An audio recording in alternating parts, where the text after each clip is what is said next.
الله الرحمن الرحيم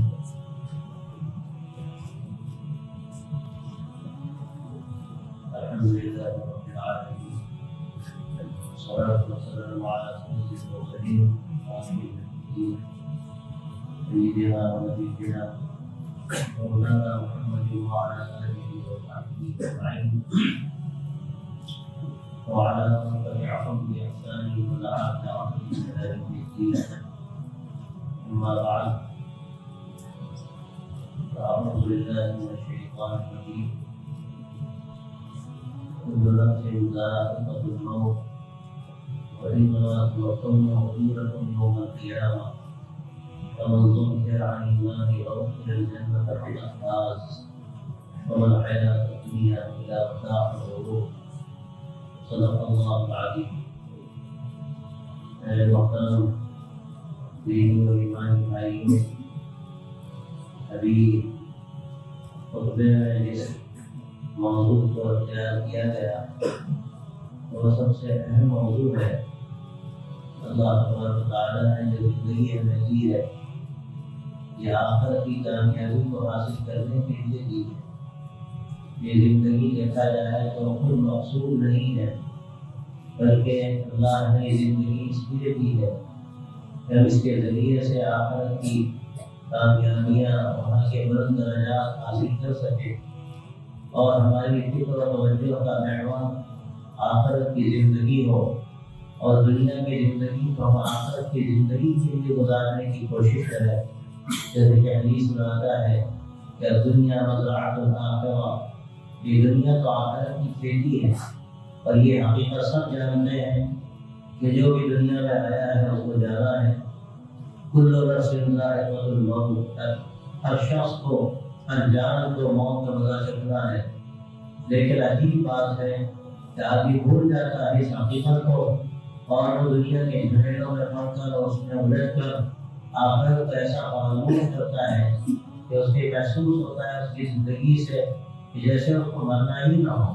اگر یہ ہمارے سامنے حقیقت آ جائے اور موت کا دھیان ہمارے اندر پیدا ہو جائے اسی درجے میں، جیسے کہ حدیث میں آتا ہے اکثر ذکر حاضر الذات یعنی الموت.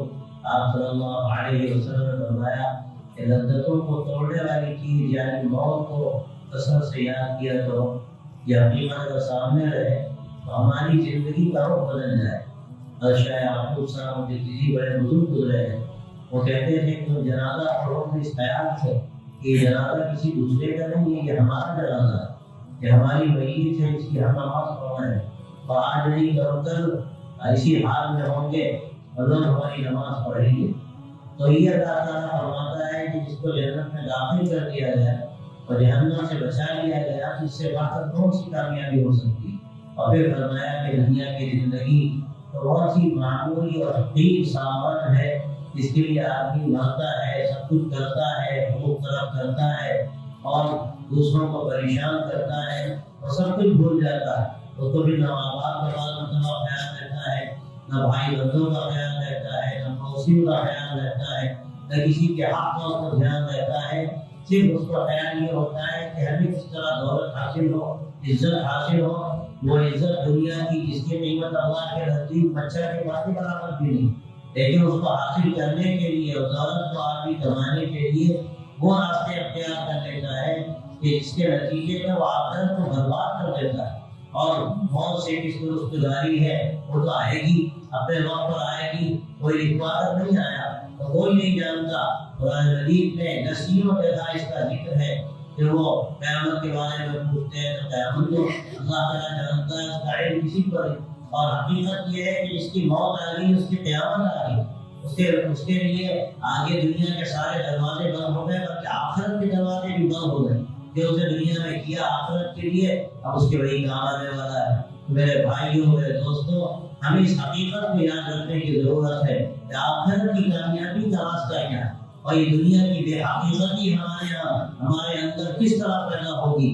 ظاہر ہے یہ ایسی چیز ہے کہ آخرت کے یقین جتنا زیادہ بڑھتا ہے دنیا کی بے حقیقتی بڑھتی ہے، اور آخرت کے یقین جتنا کم ہوتا ہے اگر دماغ میں باتیں نہیں رہتی اس کا نتیجہ یہ ہوتا ہے کہ آپ کی دنیا میں منحرف ہوتا ہے. اور یہ انضمام کی نوعیتیں الگ الگ ہیں، کوئی کاروبار میں ہے، کوئی پڑھنے پڑھانے میں ہے، کوئی اپنے دنیا کے دوسرے کاموں میں ہے، کوئی اور کسی بزنس میں لگا ہوا ہے اور اس کے لیے اپنی جان جوخم میں لگائے ہوئے یہ سارے کام وہ کرتا ہے، لیکن جو اصل فکر آخرت ہے، جو اصل فکر ہے اس کے نتیجے میں ہماری کامیابی اللہ تبارک و تعالیٰ نے لکھ دی ہے، اس کا خیال نہیں ہوتا۔ میں نے ساری چیزوں کا ذکر کر دیا، پڑھنے پڑھانے کا بھی ذکر کر دیا۔ ایک بات یاد رکھیے کہ پڑھنا پڑھانا بھی اگر آپ دیکھیے، اگر صحیح مقصد سے نہ ہو، ہماری اس میں نیت درست نہ ہو، یاد رکھیے اس سے کچھ بھی حاصل ہونے والا نہیں ہے۔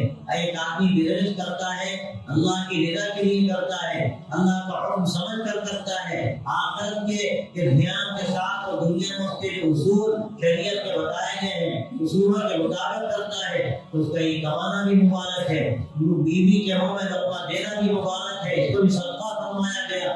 لیکن اگر خدا نخواستہ ہمارے جو دین کے کام سمجھے جاتے ہیں ان میں ہماری نیت میں فضول پیدا ہو جائے تو یہ سارے کام بھی فضول ہے، اللہ کے یہاں کی کوئی قیمت نہیں۔ تو آخرت کی تیاری کی جو ضرورت ہے یہ سب سے بڑھ کر ہے، اللہ نے دنیا ہمیں اسی لیے دی، تو ہم جب اس پر توجہ دیں گے تو ہماری زندگی کا وہ درست ہو جائے گا۔ اور میں سمجھتا ہوں کہ اس سب کے سارے جو جھگڑے بکھیرے ہیں وہ صرف اس لیے ہے کہ میں آخرت کا خیال نہیں، اللہ کی رضا کی فکر نہیں۔ حضرت مولانا شاہ عبد القادر صاحب رائے پوری رحمۃ اللہ علیہ اپنے وقت کے بڑے بزرگ شیخ تھے، ہمارے حضرت مولانا علی میاں صاحب اور منظور مولانی صاحب بڑے بڑے بزرگوں کے وہ شیخ تھے اور مرشد تھے۔ ان کا عجیب غریب یہ جملہ ہے اور یہ حافظ طریقے کے قابل ہے۔ حضرت فرماتے تھے کہ دنیا میں اس وقت جو کچھ بھی بگاڑ انتشار ہے وہ صرف اس لیے ہے کہ اخلاص نہیں اور اخلاق نہیں، اخلاص نہیں اور اخلاق نہیں۔ آدمی اگر غور کرے تو بڑے بڑے کام کیے جاتے ہیں لیکن جب اللہ کی رضا کے لیے نہیں ہوتے تو نہ تو دنیا میں ان کو بہتر نتائج نکلتے ہیں اور آخرت میں ان کے نتائج کی توقع ہے۔ اسی طرح اگر ہم اپنی اجتماعی زندگی کو دیکھیں تو ہمارے اندر جو بد اخلاقی ہے، ہم دوسرے کا خیال نہیں کر پاتے، ہمارے اندر خودغرضی ہوتی ہے، ہمیں صرف یہ دھیان ہوتا ہے کہ ہمیں کس طرح مل جائے، تو اس کا نتیجہ یہ ہے کہ دنیا میں اس کے بعد بگاڑ پیدا ہوتا ہے۔ تو اخلاص نہیں اور اخلاق نہیں دو باتیں ہیں جس سے دنیا کا انتشار اور بگاڑ نظر آتا ہے۔ اور حضرت جی کہتے تھے کہ ان دو چیزوں کے پیدا کرنے کے لیے اللہ کی محبت پیدا کرنے کی ضرورت ہے، اور اللہ کی محبت پیدا جب ہوتی ہے جب بار بار اللہ کا نام لیا جائے اور ذکر کی کثرت کی جائے اور ایسے لوگوں کے ساتھ وقت گزارا جائے جس کا حکم ہے۔ اللہ نے قرآن مجید کے اندر یہ بات فرمائی وَكُونُوا مَعَ الصَّادِقِينَ، سچوں کے ساتھ رہو جن کی زندگی، جن کے روز و شب اور ان کے صبح و شام یکساں گزرتے ہیں۔ ایسا نہیں ہے کہ ان کا ظاہر کچھ ہے اور ان کا باطن کچھ ہے، یہ سچے لوگ ہیں، ایمان والے لوگ ہیں، ان کے ساتھ وقت گزارا جائے گا، اللہ کا ذکر کثرت سے ہوگا، اس سے اللہ کی محبت پیدا ہوگی۔ تو میرے بھائیو اور دوستو، یہ اس وقت کی بڑی ضرورت ہے ہماری اس زندگی میں، وہ چاہے سماجی زندگی ہو، چاہے ہماری انفرادی زندگی ہو، ہمارے گھروں کی زندگی ہو، کاروبار کی زندگی ہو، اگر غور کیا جائے جو ہمواریاں نظر آتی ہیں، جو نہ ہمواریاں نظر آتی ہیں، اس کا بڑا سبب یہی ہے کہ ہم نے اللہ کا جو دھیان ہمارے اندر ہونا چاہیے اس کو فراموش کر دیا۔ نہ ہمیں آخرت کی جواب دہی کا احساس ہے، نہ ہمیں اس کا خیال ہے کہ اللہ تبارک و تعالیٰ نے ہمیں دنیا میں کیوں بھیجا، ہماری دنیا میں آنے کا مقصد کیا ہے۔ اس کو اللہ نے متاع الغرور کہا کہ بہت دھوکے کا سودا ہے۔ آج کی دنیا کے زیب و زینت کو دیکھ کر، آرائشوں کو دیکھ کر اس پر فریب ہوتا ہے اور وہ سب کچھ سمجھتا ہے، لیکن اس کی حقیقت سلام کی ہے۔ یحسبہ الظمآن ماء، اس کو ایک پیاسا پانی سمجھتا ہے۔ صحرا میں جو آدمی پیاس سے تڑپ رہا ہے تو اسے ریت میں جب چمکتی ہوئی ریت اس کو نظر آتی ہے اس کو پانی سمجھتا ہے، لیکن جب وہاں پہنچتا ہے تو اس کو کچھ نہیں ملتا۔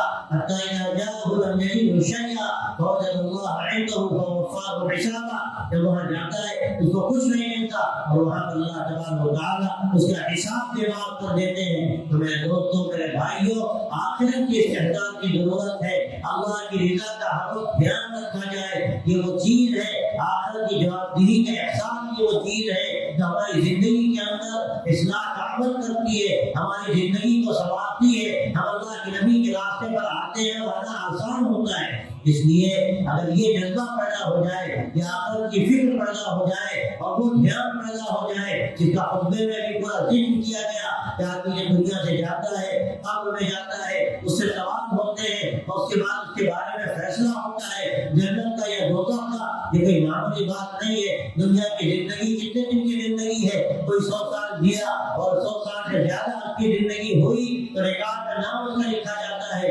لیکن یہ کیا زندگی ہے؟ 80 اور 70 سال کے بعد تو عالم یہ ہے کہ نہ منہ میں دال، نہ پیٹ میں آن لگی، کھانے کی کھانے کا مزہ، نہ پینے کا مزہ، نہ کسی چیز کی اور لذت، سب ختم ہو جاتا ہے۔ آدمی کیا چیز رہ جاتی ہے؟ تکاثر فی الاموال والاولاد رہ جاتا ہے کہ ہمارا اتنا مال، ہماری اتنی دولت، ہماری اتنی پراپرٹی، ہمارے اتنے بچے، ہمارے اتنے پودے، ہمارے اتنے نواسے۔ قرآن مجید حقیقت بیان فرماتی ہے دنیا کی کہ دنیا تو لہو و لعب ہے، وہ زینت ہے، وہ تفاخر ہے، اور پھر عقیم تکاثر ہے، ابتدا میں کھیل کود کی زندگی، وہ ایسی غفلت کی زندگی بعد مرتبہ ہوتی ہے آدمی جانتا بھی نہیں کہ ہم دنیا میں کیوں آئے ہیں۔ لیکن جب آدمی بڑا ہوتا ہے، جوانی کی رہتی کا قدم رکھتا ہے، پھر زینت کی زندگی ہوتی ہے، اس کا کپڑا، اس کا کھانا، اس کا رہنا، اس کی گاڑی، اس کے آج کے زمان میں کہا جائے تو یہ جو موبائل ہے اس کی اعلیٰ سے اعلیٰ کوالٹی اور طرح طرح کی راحتیں اور سہولتیں اور اس کے مظاہرے یہ زندگی کا حاصل رہ جاتا ہے۔ اور پھر جب یہ بھی ختم ہو جاتا ہے اور لذت کی زندگی ختم ہونے لگتی ہے اور آدمی ایک دوسری سیڑھی پہ قدم رکھتا ہے بڑھاپے کی، تو پھر یہ رہ جاتا ہے چلو بڑے بیٹھیں گے، ہمارے اتنے کاروبار، ہمارا بیٹا سوئٹزرلینڈ میں، ہمارا بیٹا امریکہ میں، اس میں فخر محسوس کرتے ہیں۔ حالانکہ حالت یہ ہے، میں نے خود دیکھا ہے کہ بیٹوں کو بھیجنے کے بعد یہ بوڑھے ماں باپ اس قسم مفسی کی حالت میں بعض مرتبہ ہوتے ہیں کہ وہاں کے وقت کوئی کلمہ پڑھنے والا نہیں ہوتا۔ ایسے واقعات پیش آئے ہیں، اعلیٰ قسم کا مکان ہے، کوئی دیکھ بھال کرنے والا نہیں، اور کام کرنے والے ہیں، کبھی آئے کبھی نہیں آئے، جان چلی گئی، اور جب اس کی صلاحیت و تعفر باہر چلنے لگی تب پتہ چلا کہ یہ دنیا سے جاتی ہے۔ یہ کیا زندگی ہے؟ آدمی سے مست ہوتا ہے۔ میرے دوستوں، میرے بھائیوں، آخرت کی زندگی کی فکر پیدا ہو تو یہ ہماری زندگی کو بہتر کرنے کا راستہ ہے، اور جب اس میں یقین نہ ہو تو پھر کیا ہے؟ حضرت علی مرتضیٰ رضی اللہ تعالیٰ عنہ فرماتے تھے کہ ہمارا تو حال یہ ہے کہ جنت اللہ کو سامنے لے آیا جائے تو ہمارے ایمان میں اضافہ نہ ہو۔ ہمارا حال کیا ہے؟ ہمیں یقین نہیں ہے، ہم مانتے ہیں، اور یہ ماننا بھی نعمت ہے، ایمان کا تقاضا ہے۔ اگر آدمی ماننے کا بھی انکار کر دے تو ایمان سے خارج ہو جاتا ہے۔ کوئی کو جو احکام دین ہے اس کا انکار کر دے وہ دین سے خارج ہو جاتا ہے۔ دو باتیں الگ الگ ہیں، بات نہ ماننا اور بات ہے، عمل نہ کر پانا کسی غفلت کی وجہ سے اور بات ہے۔ اگر انکار کرتا ہے تو کفر ہے، اگر اس کے اندر غفلت ہے تو یہ فسق ہے، یہ بھی غلط ہے۔ کوشش کی جائے، لیکن میرے بھائیوں اور دوستوں، یہ یقین کی کیفیت پیدا ہوتی ہے کہ عمل کرنے میں آسانی ہوتی ہے۔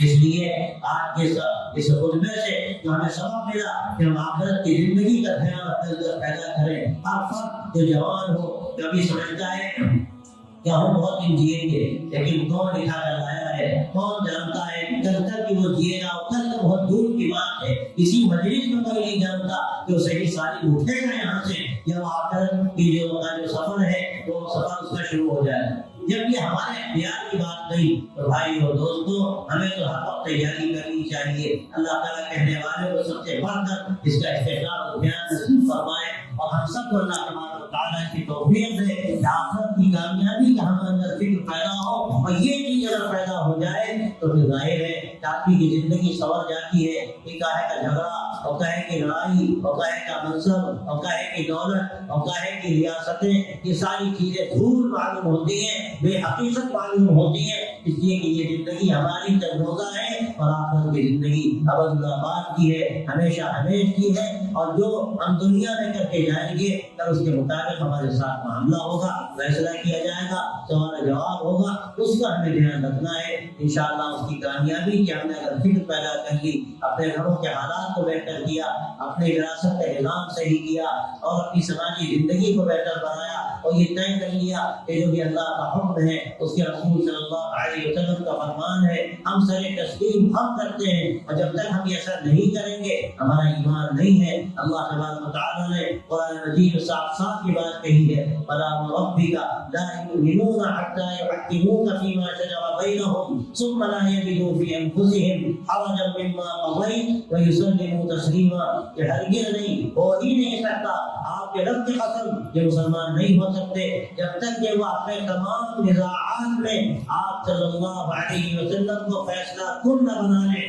اور ظاہر ہے آپ صلی اللہ علیہ وسلم کی ذات گرامی، آپ کی تعلیمات، آپ کے ارشادات، آپ کی سنتیں اور یہ دین کا علم، اور یہ چاہے فقہ کی شکل میں ہو، حدیثوں سے جو نکالی گئی ہے، یہ ہمارا دین ہے، شریعت ہے، جس پر عمل کرنا اور جو آپ کو قضا سے فیصلہ آپ کے لیے کیا جائے وہ قضا کیا ہے؟ حقیقت میں شریعت کا ایک ڈھانچہ ہے، یہ محکمہ شریعت ہے، اسی کا ایک حصہ ہے، اور یہ جتنے بھی یہاں نظام چل رہے ہیں یہ سب اسی کا حصہ ہے۔ اس کے مطابق ہمیں فیصلہ اپنا کرنا ہے، اور جو حکم آ جائے گا شریعت کا اس کے آگے پھر ہمیں چور چرا نہیں کرنا کہ اللہ تعالیٰ نے صاف کہا ہم مسلمان اس وقت تک نہیں ہو سکتے جب تک کہ ہم اپنی گردنیں اللہ کے سامنے نہ جھکا دیں، آپ کے فیصلے کے آگے نہ جھکا دیں۔ وَيُسَلِّمُوا تَسْلِيمًا، اور پوری طرح سے سر تسلیم خم کر دیا جائے، ایسا نہ دیکھے آدمی ہمارا فائدہ ہے یہ نقصان ہے۔ اور سچی بات یہ ہے کہ یہاں کوئی آدمی شکست کھاتا ہے حقیقت میں اس کی بھی فتح ہے، اور جس کی فتح ہوتی ہے جو جیتتا ہے وہ تو جیتتا ہی ہے، لیکن ہاتھ میں ہمارا بھی حقیقت میں نہیں ہارتا، اس لیے کہ اللہ کے حکم کے آگے جب سر تسلیم خم کرتا ہے تو سب سے بڑھ کر اللہ کو پیارا ہوتا ہے۔ اس سے بڑی اور کون سی کامیابی ہو سکتی ہے؟ بس تعاون کے ساتھ ہم یہاں سے جائیں اور کیا کریں؟ اللہ تعالیٰ نے آخرت کا دھیان نصیب فرمائے، موت کا دھیان نصیب فرمائے، اس کی تیاری کی توفیق عطا فرمائے، اور اللہ تعالیٰ ہماری زندگی کو اپنی رضا والی زندگی بنا دے۔ یہ دنیا کی ساری آرائشیں اور زیبائشیں، یہ سارے جو نامعلوم کی شکلیں اور یہ جو رونقیں نظر آتی ہیں، یہ حقیقت میں ایک بلبلہ ہے، جیسے وہ ایک غبارہ سا ہوتا ہے، ہوا نکل جائے اس کی کیا قیمت ہے، اسی طرح یہ سب فنا ہونے والی چیزیں ہیں۔ آخرت کی زندگی اصل ہے، اللہ تعالیٰ اس کا دھیان نصیب کرے، اس کی تیاری کی توفیق عطا فرمائے۔ آپ کو دعوانا الحمدللہ رب العالمین۔